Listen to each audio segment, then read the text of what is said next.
Last night, I had this gnawing feeling in my gut that something was terribly wrong. My name is Mike, a 40-year-old man who's been married to Lisa for 10 years. We've been together for 13. Lisa is 43 now, and we've had our ups and downs like any other couple, but this time, it felt different, more sinister. Lisa had gone out claiming she needed to buy some stuff for the house. Now, this in itself was strange because Lisa hates shopping, especially for household items. What made it even more suspicious was that she went with a male friend I had never heard of before. She stayed out for several hours, and the more I thought about it, the more uneasy I felt. The entire day leading up to her outing, Lisa had been getting ready, as if she were going on a date. I tried to push the thought out of my head, but when she left, my curiosity got the better of me. I started checking around our bedroom, and that's when I found her sexy underwear, the kind she usually reserved just for us, was missing. While she was out, I took care of the kids, as I always do. I put them to bed, all the while feeling this heavy weight of dread and suspicion. When Lisa finally came home, she refused to tell me much about the man she was with. All she said was that his name was Tom, a name that sounded vaguely familiar from her texts over the past few months. She insisted that she needed time for herself if she was going to stay in our marriage, a statement that hit me like a punch to the gut. Tom. When I thought back, I realized I had seen that name in her messages before. At the time, I didn't think much of it because Lisa often talked about her work friends, and it wasn't unusual for them to contact each other after hours for big projects. But now, in this new light, it seemed like she had been building up the courage to cheat on me. Over the last 2 months, our sexual life had dwindled to nothing, and Lisa had become increasingly hostile towards me for no apparent reason. Last week, she dropped the bombshell that she didn't want to be married anymore, insisting it had nothing to do with me. She said this with a straight face, which was hard to believe given the circumstances. I know some people might think I'm not doing enough as a husband, but that's far from the truth. I do all the childcare, shopping, housework, and I work from home. Even though Lisa is the primary breadwinner, I contribute in every way I can. I'm emotionally available, mature, and I don't have a temper. I stay relatively fit, and I'd like to think I'm attractive enough. I'm not controlling, and I don't object to her having male friends. But this felt like a betrayal. I'm utterly shattered. I feel like I'm dying inside. I don't even know how to talk to her about this because she's been so angry lately that any attempt at communication turns into a nightmare. This is a throwaway account because I'm too ashamed to post it to my main one. I'm considering divorce, but the thought of breaking apart my children's home breaks my heart. Lisa and I had a long talk. She admitted that she had been talking to this guy for a while and had intended to have a sexual encounter with him. But apparently, he was so lacking that she decided not to go through with it. She said he was emotional and wanted a relationship, so she just talked with him, bought some of his art, and then left. She's still going to hang out with him, but she claims she's not interested in him anymore. I asked her if she wanted an open relationship. She said yes. I asked if we would ever have sex again, and she said probably not. She claimed she didn't want to be in a relationship with anyone or have sex with anyone anymore. But if she did, she didn't want to feel caged, especially after her most recent disappointment. She said she wanted to keep our family together, so now I have a permanent hall pass. I don't ever have to explain where I was or who I was with, and she said that's only fair. I agreed, and she wants the same in return. I can't force her to stay married or monogamous, and I don't want a divorce. So now we're roommates with a legally binding lifetime contract and joint finances. Apparently, I'm now in an open relationship. It's a very sad day for me, but maybe not the worst outcome. Some people might say she was lying, but it sounded honest. For the first time in months, she wasn't mad at me. She was direct, and whether she cheated or not, it wouldn't change anything because she had intended to and had emotionally cheated. So that trust is gone either way. So I was right, sort of, and now my marriage is over, sort of. And that's just how life goes, I guess. I need some time to process this. Feel free to comment if you like. It has been a rough 3 days. Preamble. I've decided to treat this post kind of like a journal. You guys have been so helpful and kind, mostly, and it has helped me keep a level head during this process. Thank you all for that. Lisa came to me crying, saying she doesn't know why she tried to destroy our life together. She says she loves me so much, and that I am the perfect husband, and she has the perfect life. She said she couldn't handle it, and tried to destroy it. She has agreed to counseling because she doesn't want to lose me. She says she doesn't want anyone else and wants to do what she needs to for me to forgive her. She said we can keep the marriage open if I want, and I said okay. She asked if I needed to see other people, and I said I didn't know. She said she understood and started crying again. Later, she tried to initiate sex, and I stopped her. She had on her sexy undies, and seeing them again made me feel sick. She wore them for another man not even a week ago, trying to destroy our marriage. I feel like all my walls are 100% up right now. My kids noticed her behavior towards me change this morning when I was getting them ready for school. She was very affectionate and saying nice things to me. My kids were so happy on the way to school. My daughter said, "I'm so glad that Mom is being herself again. Isn't that great?" I said, "Yeah. You guys, I'm so tired." A few days after our initial talk, Lisa went out again on Friday night. This time she seemed really pensive, not excited at all. She stayed out a little longer than usual, but came home at a reasonable hour. If I didn't know what she had been up to previously, I wouldn't have been suspicious. I assumed she broke up with her boyfriend, but I didn't ask. Saturday morning, Lisa canceled all her future dates and social activities. She replaced them with family activities with me and the kids. She still wouldn't tell me who this man was or discuss him at all. I decided to leave it alone for a while to gather my thoughts. We went on a family trip that weekend. It was fun, and for a moment it felt like we were a normal family again. But Lisa's behavior had changed dramatically. She was playing the caring wife, saying nice things to me, sending me positive messages when I was in a different room, touching my arm, all the things she used to do when we first got together. It was a dramatic shift from the extreme hostility she had been showing me for months. But I had been badly burned, so I couldn't trust it. I decided that I was calm enough to figure out who this guy was. So with the help of a dear friend, we started investigating. Lisa had purchased something from him, and that was enough information to figure out who he was, how they met, and how this all began. I'm going to be vague because I don't want to reveal too much, especially if I plan on divorcing. But he followed her on a social media service, and she didn't follow him back. He never once posted publicly on her social media, and she never liked or commented on any of his stuff. Lisa's social media is mostly pictures of our kids and a few of me, with only a handful of pictures of herself. For complicated reasons, her social media has a larger following than most personal accounts, which made finding him a real pain in the ass. This piece of shit saw my kids, me and Lisa, and thought, I bet those kids would love 2 Christmases. That's the guy my wife cheated on me with. He's older than me by more than a decade, but very fit and very tall, like a fucking meme. The worst part? She hadn't blocked him, so it isn't over. It's just on the back burner. I've decided not to mention it to her. I don't want her to hide it better. I want to know what's going on as I collect evidence for filing for divorce. I don't need evidence, but for my own peace of mind, and so that I can grieve, I will finish constructing the puzzle that is my wife's infidelity. I will also focus on self-care and stay away from vices. I could definitely see myself getting drunk and high every night in response to this, so I should not do that. I can't file just yet for complicated financial reasons, but I will be keeping my appointment with the divorce lawyer to explore my options. Until then, we will see. I have zero trust in Lisa. I never thought I would find myself in this position. I don't know what I will do afterward. I haven't dated in almost 15 years. How does it even work now? Thank you to all the members of the community who have reached out to me, even the mean ones. All of you have taken the time to engage with me when I could not be anything but self-centered in my own grief, and I appreciate you. Update 2. I decided to take a few days and head to my parents' house. Lisa watched the children while I went over and spoke with my folks. After hearing about the situation, my sister joined us. My parents are hugely supportive of whatever I choose, though my mom thinks I should get a divorce and has several good divorce lawyers already picked out. She really could not hide her excitement that I might be divorcing Lisa. My father, on the other hand, thinks we should work it out and offered to pay for any and all mental health services we need for me, Lisa, and the kids. My parents have been married for a very long time, and I always wanted a long, stable marriage like they have. My mother commented that I always did like complicated relationships with difficult women, and that Lisa has been torturing you for months.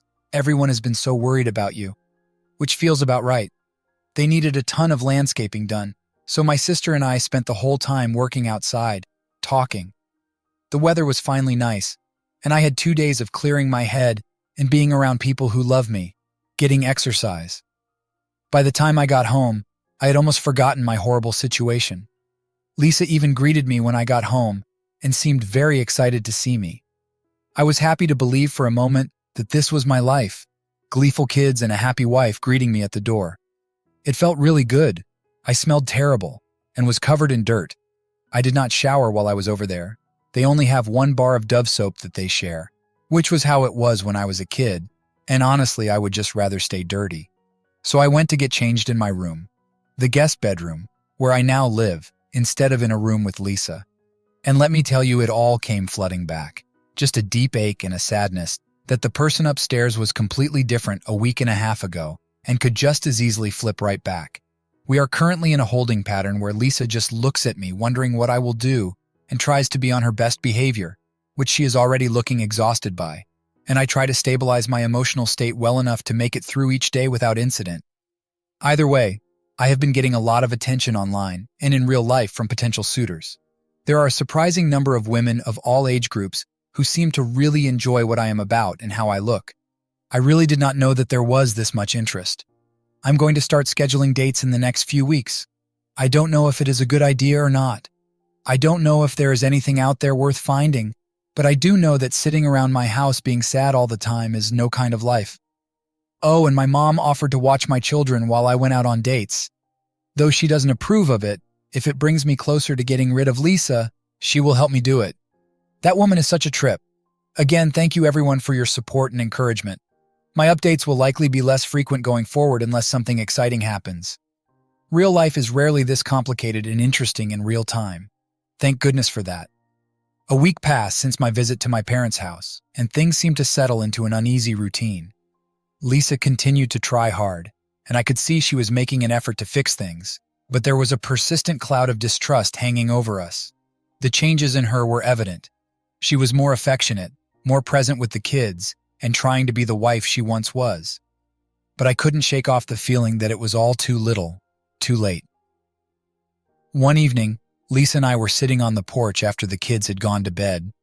The night was quiet, and the only sound was the crickets chirping in the background. She looked at me and said, "Mike, I've been thinking a lot about us. I want to make things right. I know I've hurt you deeply, and I don't know if you'll ever forgive me, but I want to try." I nodded, not trusting myself to speak. The pain and betrayal were still too raw. "I appreciate that, Lisa," I finally said. "But it's going to take time. A lot of time. Trust doesn't come back overnight." She sighed and looked away, tears glistening in her eyes. "I know, and I'm willing to do whatever it takes. I've even thought about quitting my job so we can start fresh somewhere new. What do you think?" The idea of starting fresh was appealing, but it felt like running away. "I don't know, Lisa. Uprooting our lives might not solve our problems. We need to face them head on, not avoid them."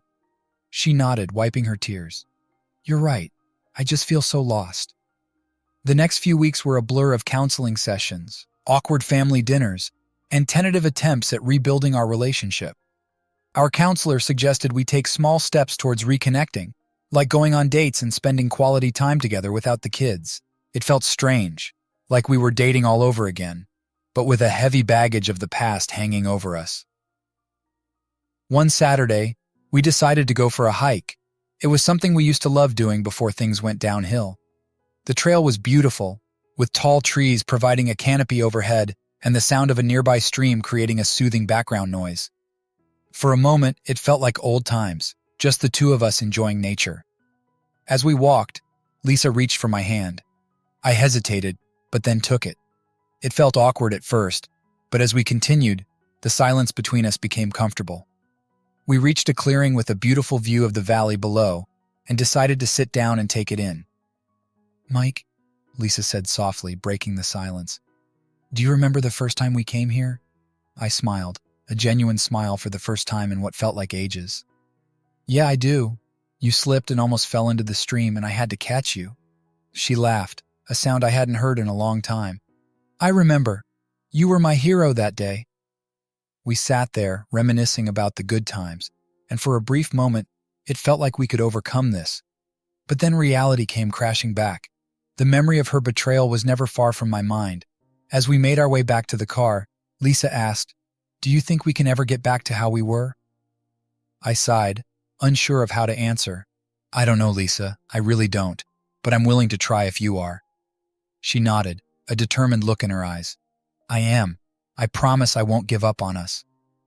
We continued our attempts at reconciliation, but there were still moments of doubt and insecurity. I found myself checking her phone when she wasn't around, looking for any signs that she was still in contact with Tom. I hated myself for it, but I couldn't help it. The trust had been shattered, and it would take a lot to rebuild it. One night, after the kids were asleep, I found myself scrolling through old photos on my phone. Pictures of happier times, vacations, birthdays, random moments of joy. It made me sad to think about how far we'd fallen. I wanted to get back to those days, but I knew it wouldn't be easy. As I lay in bed, Lisa came in and sat down next to me. "What are you looking at?" she asked, peeking over my shoulder. "Just old photos," I replied, showing her a picture of us at the beach, smiling and carefree. She took the phone from me and looked at the picture, tears welling up in her eyes. "We were so happy," she whispered. "We were," I agreed. "But that doesn't mean we can't be happy again." She looked at me, hope flickering in her eyes. "Do you really believe that?" "I want to," I said, "but it's going to take a lot of work from both of us." "I'm willing to do whatever it takes," she said, her voice trembling. "I just want us to be a family again." And so, we continued to try. Some days were better than others. There were moments of genuine connection, where it felt like we were making progress, but there were also setbacks, times when the pain and distrust resurfaced, making it hard to move forward. One afternoon, while I was working from home, I received a message from an old friend, Jake. He had heard about what was going on and wanted to check in. We hadn't talked in a while, but it felt good to reconnect with someone who knew me before all this chaos. "Hey, Mike," Jake's message read. "I heard about what's happening. I'm really sorry, man. If you ever need to talk or just hang out, I'm here." I appreciated his offer and decided to take him up on it. That evening, I met up with Jake at a local bar. We talked about everything but the situation with Lisa at first, catching up on old times and sharing stories. Eventually, though, the conversation turned to my current predicament. "I'm just so lost, Jake," I admitted. "I don't know if I can ever trust her again." Jake nodded, listening intently.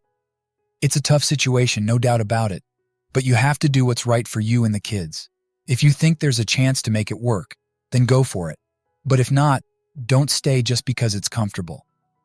His words stuck with me. It was true. I needed to think about what was best for all of us, not just cling to the past out of fear of the unknown. Over the next few weeks, Lisa and I continued our counseling sessions and worked on rebuilding our relationship. It wasn't easy, and there were still many hurdles to overcome, but we were making progress. The kids seemed happier, and there were moments of genuine connection between Lisa and me that gave me hope. But the nagging doubts remained. I still couldn't shake the feeling that Lisa was holding back, that there was something she wasn't telling me. One evening, as we were sitting together after putting the kids to bed, I decided to confront her. "Lisa, I need to know something," I said, my voice steady but firm. "Is there anything else you're hiding from me? I need to know the whole truth if we're going to make this work." She looked at me, her eyes filled with a mix of fear and guilt. "Mike, I swear, I've told you everything. There's nothing else." I searched her face for any signs of deception, but all I saw was sincerity.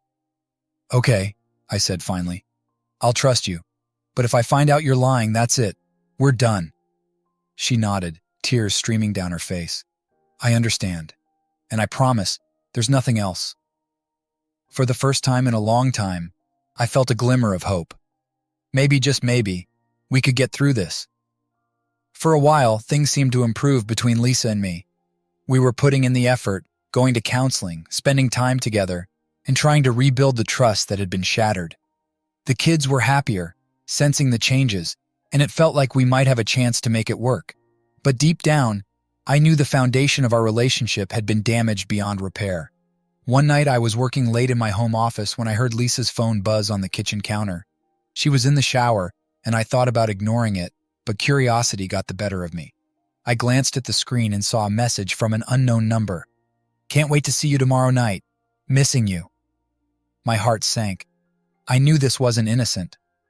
I felt the familiar wave of nausea and betrayal wash over me. I picked up her phone and scrolled through the messages, finding a long thread of text between Lisa and a man named Mark. The messages were explicit and left no doubt that they had been seeing each other behind my back. When Lisa came out of the shower, I was sitting at the kitchen table, her phone in front of me. She froze when she saw the look on my face and the phone in my hand. "Mike, I can explain," she started, but I cut her off. "Explain what, Lisa? How you've been cheating on me again? How you've been lying to my face, telling me you want to fix things while sneaking around with another man?" She started to cry, but I felt numb.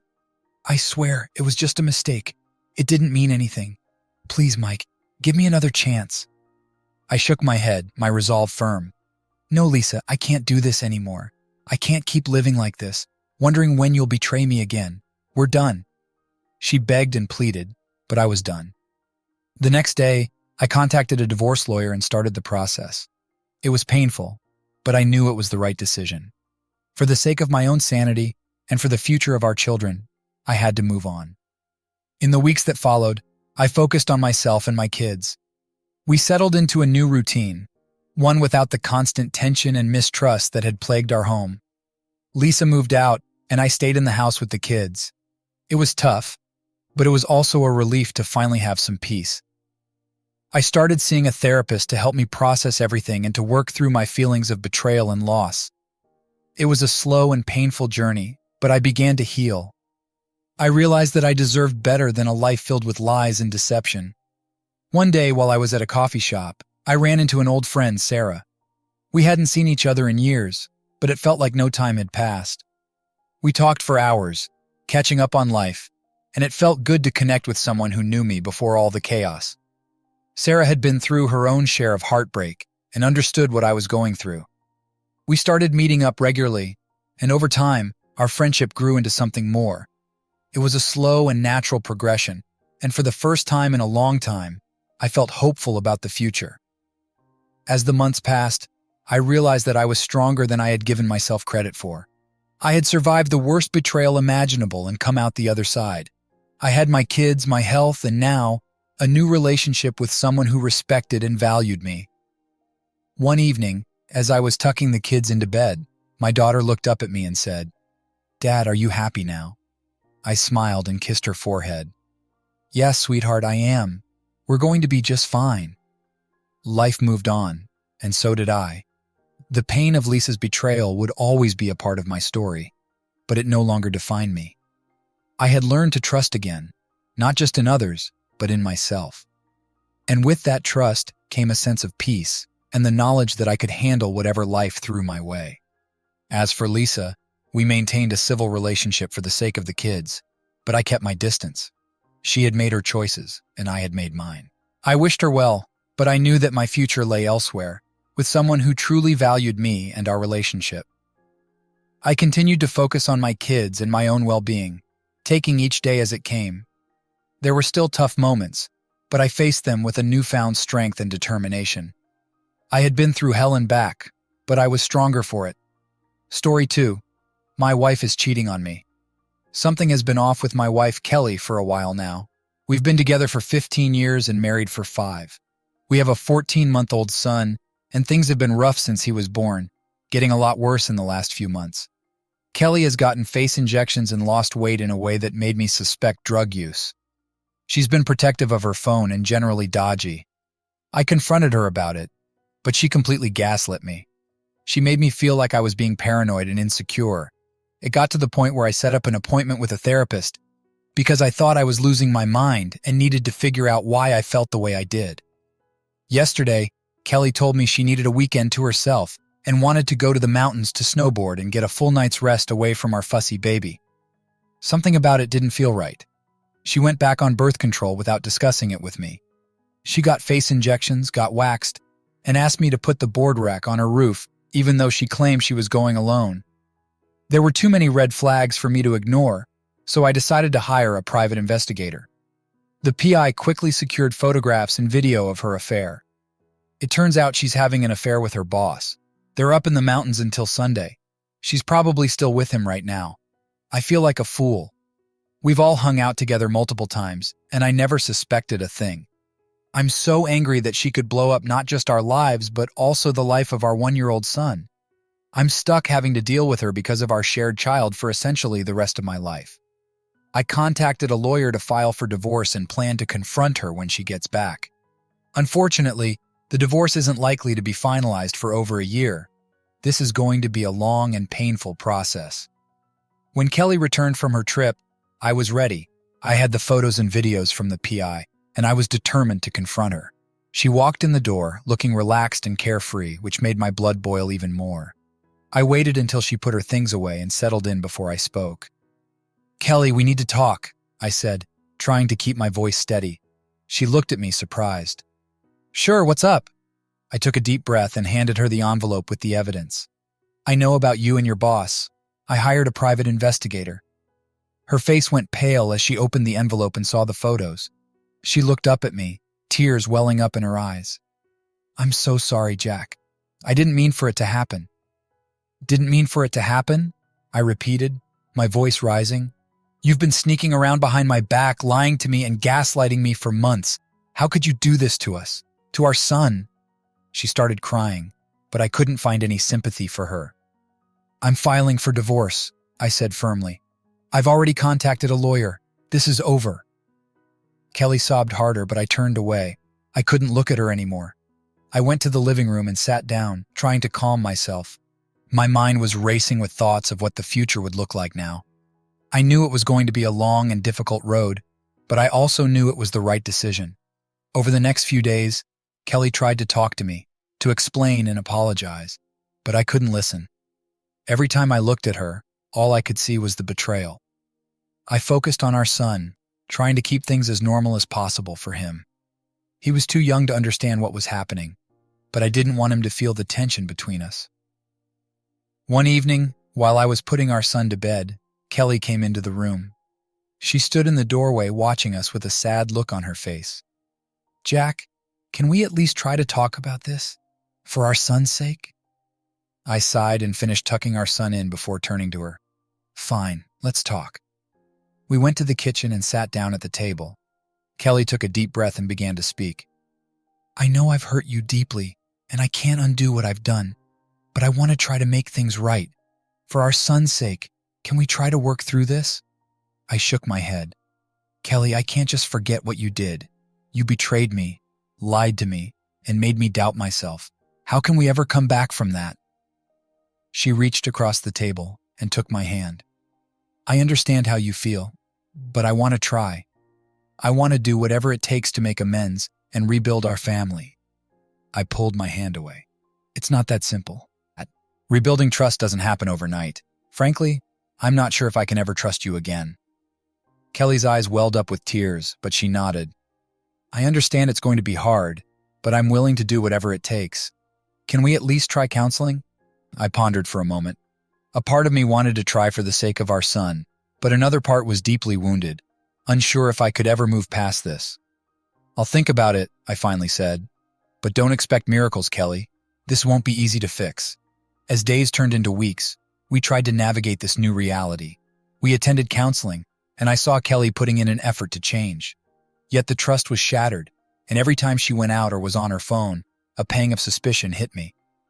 One evening, while working late in my home office, I heard Kelly's phone buzz on the kitchen counter. She was in the shower.